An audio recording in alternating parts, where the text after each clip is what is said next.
चलिए आज समझते हैं भारत के डिजास्टर मैनेजमेंट फ्रेमवर्क को, एक ऐसा टॉपिक जो कॉम्पिटिटिव एग्जाम्स के लिहाज से बहुत बहुत जरूरी है। हम ये जानने की कोशिश करेंगे कि जब बाढ़, भूकंप या तूफान जैसी कोई बड़ी मुसीबत आती है तो हमारा देश उससे निपटने के लिए तैयार कैसे है, कौन कौन इसमें शामिल है। तो सबसे बुनियादी सवाल यही है ना, कि जब कोई बड़ी आपदा आती है तो असल में कौन एक्शन लेता है, कौन सी संस्थाएं हैं जो आगे आती हैं और वो काम कैसे करती हैं। इसी सवाल का जवाब हमें भारत के पूरे डिजास्टर मैनेजमेंट सिस्टम की तस्वीर साफ कर देगा। आज की हमारी चर्चा इन 6 हिस्सों में बंटी होगी। हम शुरू करेंगे एक बेसिक इंट्रोडक्शन से, फिर इसके कानूनी आधार को देखेंगे, इसके इंस्टीट्यूशनल स्ट्रक्चर को समझेंगे, पैसे कहाँ से आते हैं ये जानेंगे, देश की नीतियाँ क्या हैं और आखिर में बात करेंगे कि इसमें क्या चुनौतियाँ हैं और आगे क्या किया जा सकता है। तो चलिए शुरू करते हैं। देखिए, भारत के सोचने के तरीके में एक बहुत बड़ा बदलाव आया है। पहले क्या होता था, सरकारें आपदा आने के बाद ही जागती थीं, मतलब राहत और बचाव पर ही सारा जोर होता था। इसे कहते हैं रिएक्टिव अप्रोच। लेकिन अब सोच बदल गई है। अब जोर तैयारी पर है, रोकथाम पर है कि डिजास्टर का असर कम से कम हो, यानी अब हम प्रोएक्टिव हो गए हैं। और ये जो पूरा सिस्टम है, इसकी नींव क्या है? इसकी नींव है आपदा प्रबंधन अधिनियम 2005। इस एक्ट का नाम और साल दोनों याद रखिएगा। यही वो कानून है जो भारत में डिजास्टर मैनेजमेंट की पूरी रूपरेखा तैयार करता है। कौन क्या करेगा, किसकी क्या जिम्मेदारी होगी, सब इसी में लिखा है। अच्छा, कानून की बात हो रही है तो सबसे पहले ये समझते हैं कि कानून की नज़र में आपदा या डिजास्टर है क्या। तो एक्ट का सेक्शन 2D कहता है कि आपदा कोई भी तबाही है, चाहे वो कुदरती हो या इंसानी गलती से हुई हो, जिसमें बड़े पैमाने पर जान माल का नुकसान हो। और सबसे ज़रूरी बात, वो इतनी बड़ी हो कि वहाँ के लोग, वहाँ का समुदाय खुद उससे निपट न सकें। ये बियॉन्ड द कोपिंग कैपेसिटी वाली बात बहुत मायने रखती है। और आपदा प्रबंधन का मतलब क्या है? सेक्शन 2E के मुताबिक ये सिर्फ रेस्क्यू और रिलीफ का काम नहीं है, ये एक पूरी लगातार चलने वाली प्रोसेस है। इसमें आपदा से पहले की तैयारी, रोकथाम, खतरे को कम करना, फिर आपदा के समय रिस्पॉन्स, लोगों को निकालना, बचाना और फिर आपदा के बाद पुनर्वास, ये सब कुछ शामिल है। मतलब ये एक पूरा साइकिल है जो हमेशा चलता रहता है। चलिए अब उस मशीनरी को देखते हैं जो ये सारा काम करती है। भारत में डिजास्टर मैनेजमेंट का जो ढांचा है वो 3 लेवल पर काम करता है: नेशनल लेवल, स्टेट लेवल और डिस्ट्रिक्ट लेवल। हर लेवल पर खास अथॉरिटी बनाई गई है। तो सबसे ऊपर सबसे बड़ी संस्था है राष्ट्रीय आपदा प्रबंधन प्राधिकरण, यानी कि NDMA। ये भारत में डिजास्टर मैनेजमेंट के लिए पॉलिसी बनाने वाली सबसे बड़ी, मतलब एपेक्स बॉडी है। अच्छा, अब ये जो आप अपनी स्क्रीन पर देख रहे हैं, ये कॉम्पिटिटिव एग्जाम्स के लिए समझ लीजिए सबसे ज़रूरी हिस्सा है। NDMA की बनावट कैसी है? देखिए, इसके अध्यक्ष होते हैं भारत के प्रधानमंत्री। मैं इस बात को फिर से दोहरा रहा हूँ, याद रखिएगा, NDMA के चेयरपर्सन प्रधानमंत्री होते हैं। इसमें ज़्यादा से ज़्यादा 9 सदस्य हो सकते हैं और उनका कार्यकाल होता है 5 साल का। तो NDMA करता क्या है? इसके मुख्य काम है देश के लिए पॉलिसी बनाना, नेशनल प्लान को अप्रूव करना, राज्यों को गाइडलाइंस देना और मिटिगेशन यानी खतरे को कम करने वाले प्रोजेक्ट्स के लिए फंड्स तय करना। सीधे शब्दों में कहें तो ये पूरे देश को दिशा दिखाता है। अब NDMA की मदद के लिए नेशनल लेवल पर 3 और बड़ी बॉडीज हैं। पहली है NEC यानी नेशनल एग्जीक्यूटिव कमिटी।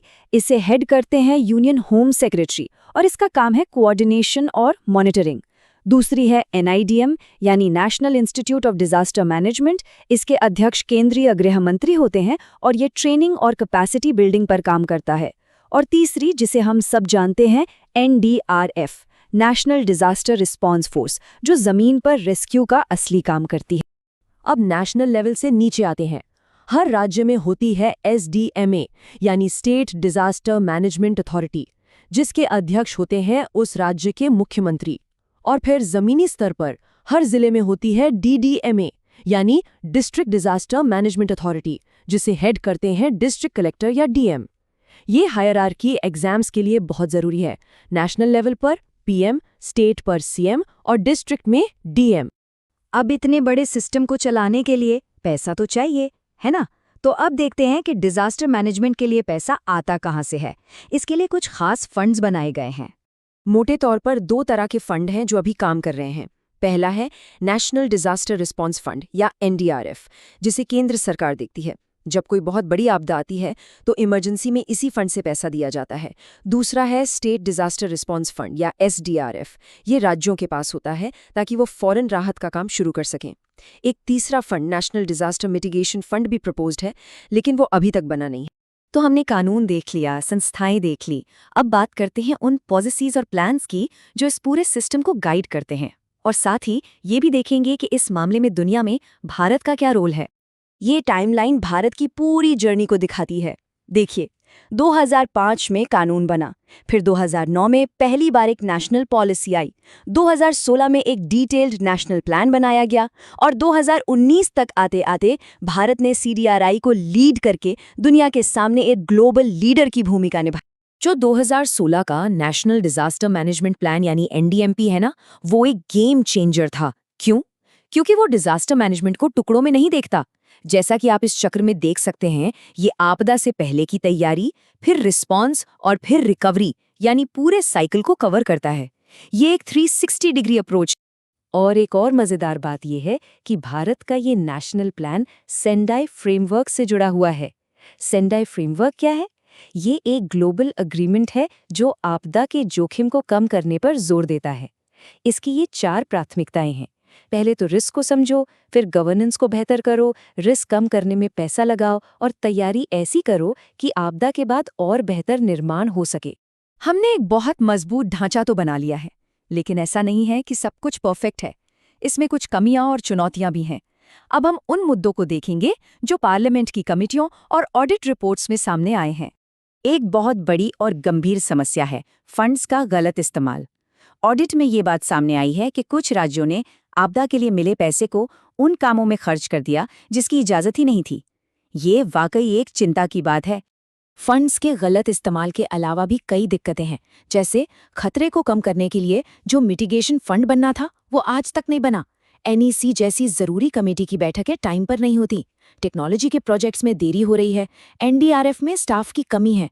और तो और बाढ़ की चेतावनी देने वाले कई स्टेशनों के पास कम्युनिकेशन की ही सही सुविधा नहीं है।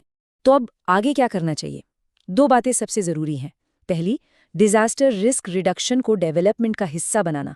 मतलब देश में कोई भी नया प्रोजेक्ट बने, कोई सड़क बने, कोई बिल्डिंग बने, तो ये सवाल पूछा जाना चाहिए कि क्या ये आपदा से सुरक्षित है।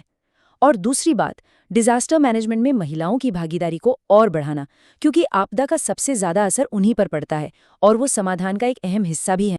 और आखिर में एक बड़ा सवाल, जिस तरह से क्लाइमेट चेंज हो रहा है, आपदाएं ज्यादा खतरनाक और ज्यादा बार आ रही हैं, तो क्या हमारा आज का ये सिस्टम, हमारा ये पूरा ढांचा भविष्य की इन चुनौतियों के लिए वाकई तैयार है?